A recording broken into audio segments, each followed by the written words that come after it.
Bilirsiniz, biz adətən bir binaya baxanda onun sadəcə kərpiçdən, betondan ibarət olduğunu görürük.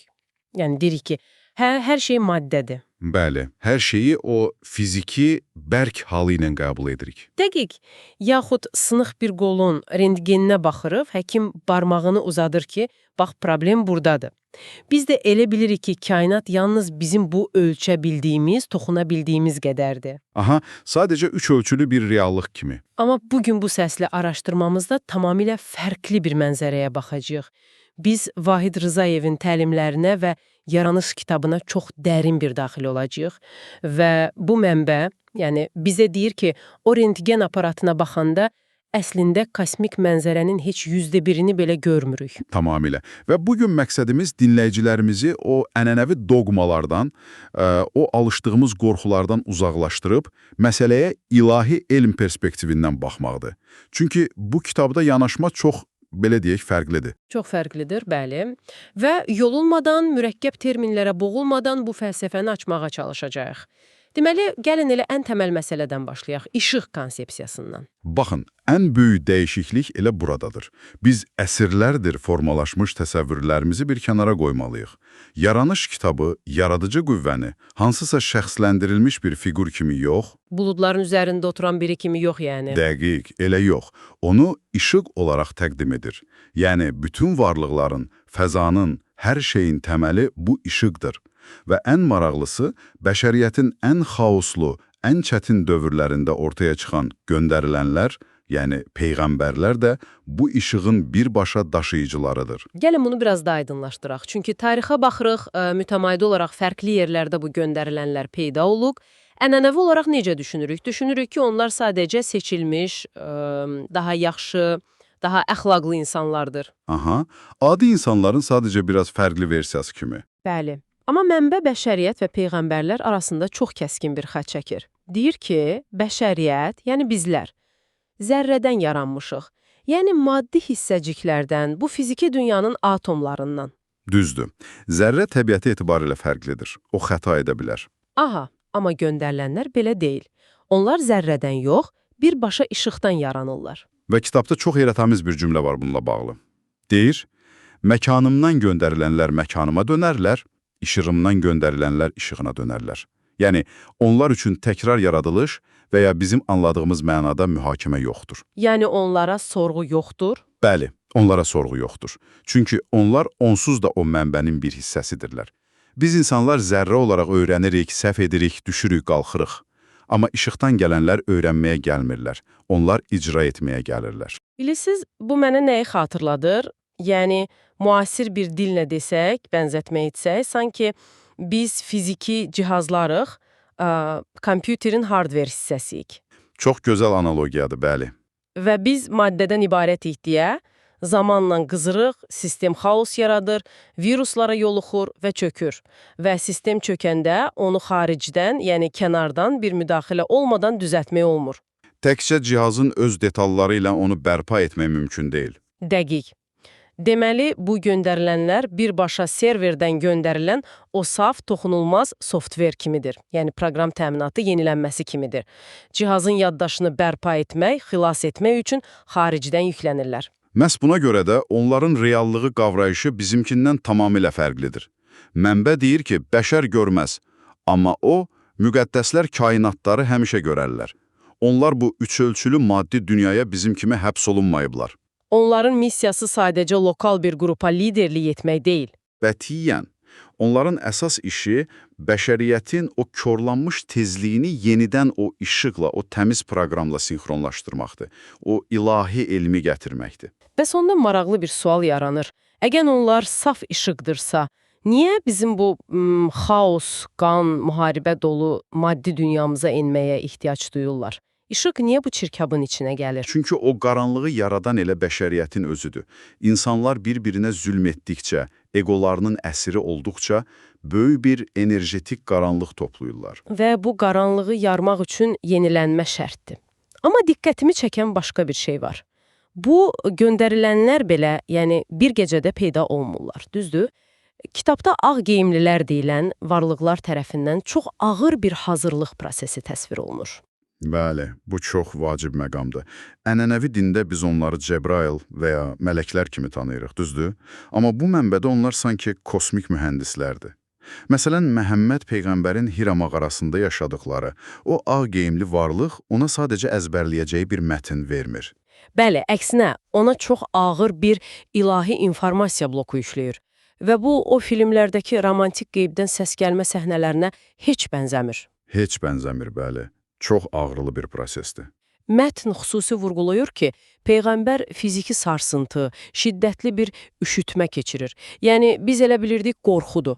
Amma sizin o hardware məntiqi ilə baxanda, bu əslində beyninə, o zərrədən olan bədənə nəhəng şifrələnmiş bir fayl yükləndiyi üçün sistemin həddindən artıq qızması prosesidir, elə deyil? Tamamilə elədir. Mənbə buna açım müddəti deyir. Yəni, informasiya beyinə daxil olur, amma o an dərhal dərk edilmir. Zekanın o terabaytlarla məlumatı həzm etməsi vaxt tələb edir. Ona görə Peyğəmbərlik missiyası adətən 40 yaşlarında başlayır. Dəqiq. O yaş həm fiziki, həm psixoloji yetkinlik anıdır. O fiziki titrəmə, o sarsıntı onu göstərir ki, insan bədəni o nəhəng ilahi işıq tezliyinə dərhal tab gətirə bilməz. Bu yüklənmə prosesi insan orqanizmi üçün çox fövqəladə bir vəziyyətdir. Yaxşı, əgər bu yüklənmə prosesini biraz da geniş miqyasda düşünsək, mətndə merac, yəni göylərə yüksəliş anlayışı da tamam fərqli bir məna qazanır. Ənənəvi olaraq meracı həmişə qanatlı bir atla və ya bədənlə göyə uçmaq kimi təsvir edirlər. Aha, sanki fiziki bir səyahət kimi. Amma biz axı dedik ki, zərrə, yəni maddə o qədər yuxarı ölçülərə qalxa bilməz, düzdür? Bəli, zərrə yerə bağlıdır, onun ağırlığı var. Yaranış kitabı Meracı tam fərqli izah edir.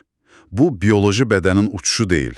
Bu, içdəki zəkanın, o işığın kainatın 6 qatını keçərək 7-ci qata böyük yaradanın ağ məkanına yüksəlməsidir. Deməli, bu əslində məkan yer dəyişməsi deyil, tezlik sıçrayışıdır. Məhz tezlik sıçrayışıdır. Zəka o qədər yüksəlir ki, informasiya mərkəzi ilə, yəni ilahi elmlə vəhdət təşkil edir. Fiziki bədən yerdə qalır, amma şuur bütün sərhədləri aşır. Heyrətamizdir. Amma mən burada biraz şey etmək istəyirəm, mətni tənqidi tərəfdən sorğulamaq istəyirəm. Deməli, göndərilənlər gəlir, bu elmi gətirirlər. Amma biz də bilirik ki, insanlar əksər hallarda onlara qulaq asmır, bu işığı rədd edir. Tarix boyu belə olub, bəli. Və ənənəvi doqma bizə dərhal nə deyir?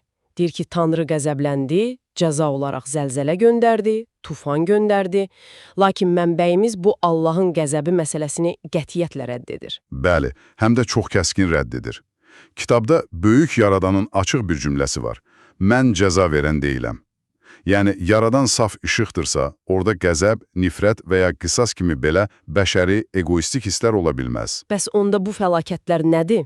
Niyə baş verir? Mənbə deyir ki, bunlar cəza yox, əlamətdir. Bəşəriyyət o nifrətlə, zülümlə, ətrafına qaranlıq toplayanda məkanın enerjisi pozulur. Və təbiət bu qaranlığı təmizləmək üçün reaksiya verir. Yəni, balansı bərpa edir. Biz bəlanı əslində öz enerjimizlə çağırırıq. Amma bilirsiniz, bu məqam dinləyici üçün biraz sərt, yəni həzm edilməsi çətin ola bilər. Mən dinləyicinin yerinə düşünürəm, bir şəhər dağılır, zəlzələ olur, minlərlə insan ölür və kimsə onlara deyir ki, bu sadəcə təbiətin təmizlənməsidir, sizin topladığınız nifrətdir. Bu, sanki qurbanı günahlandırmaq deyilmi? Mətin bunu necə izah edir? Çox yerində verilmiş bir sualdır. Kitab buna şəxsi, emosional bir yerdən baxmır. Kosmik qanunlar kimi baxır. Baxın, qravitasiya qanunu sizcə amansızdır? Yox, sadəcə bir qanundur, işləyir. Tamamilə. Siz hündürdən düşəndə qravitasiya sizi qəsdən cəzalandırmır. Səbəb və nəticədir. Mənbəyə görə bizim yaydığımız enerji də elə fiziki qüvvə kimidir. Nifrət yayanda reallığı koruyuruq. Və maraqlısı budur ki, cəza konsepsiyası bizi həmişə qurban edir sanki. Kimsə göydə oturub bizi cəzalandırmaq istəyir. Amma yaranış kitabı məsuliyyəti tam olaraq bizim boynumuza qoyur. Deməli, bu planetin bir növ immun sistemi kimi işləyir. İnsanlığın yaratdığı o qaranlıq bir virusdur və təbiət qızdırmanı qaldırır, yəni vulkanlar, zəlzələlər virusu atıb işığını o ilkin vəziyyətini bərpa etmək üçün.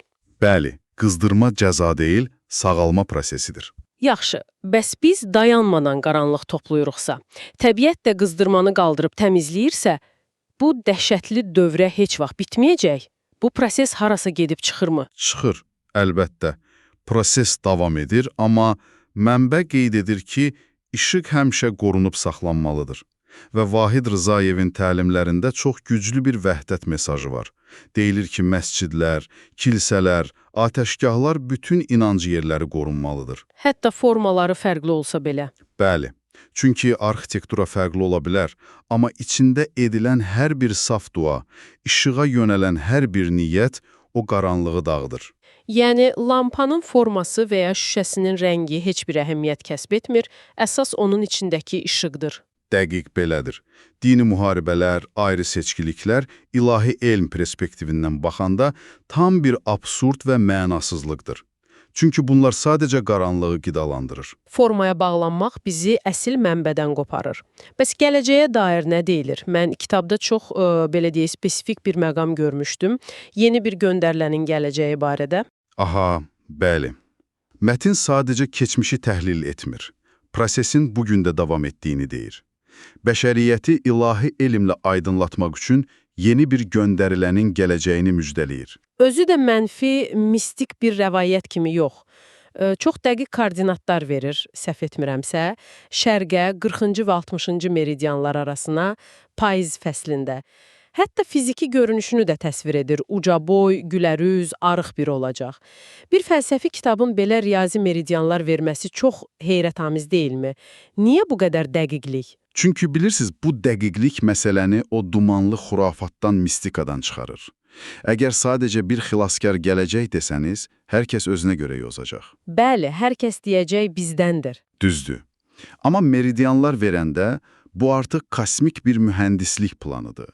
Bu sistemə ediləcək konkret bir yenilənmənin koordinatlarıdır.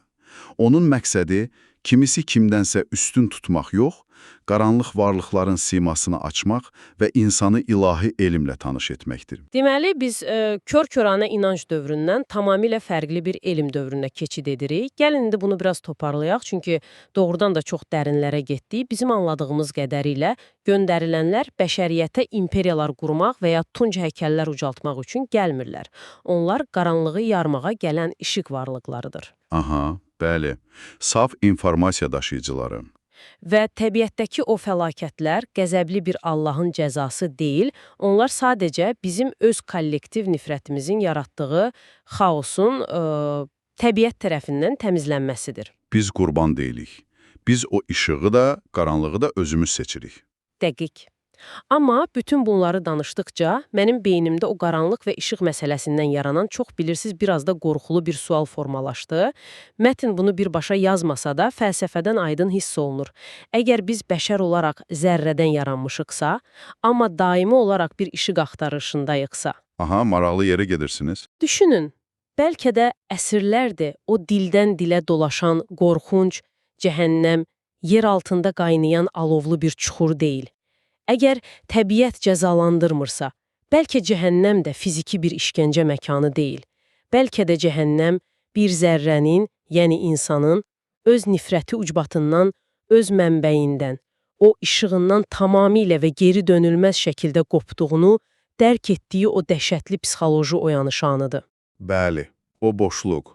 Bəlkə də cəhənnəm sadəcə işığın olmadığı yeri öz əllərimizlə, öz daxilimizdə inşa etməyimizdir. Dinləyicilərimiz, bu dərin analizdə, bu səsli araşdırmamızda bizimlə olduğunuz üçün təşəkkür edirik. Ayrılmazdan əvvəl özünüzə sadəcə bu sualı verin.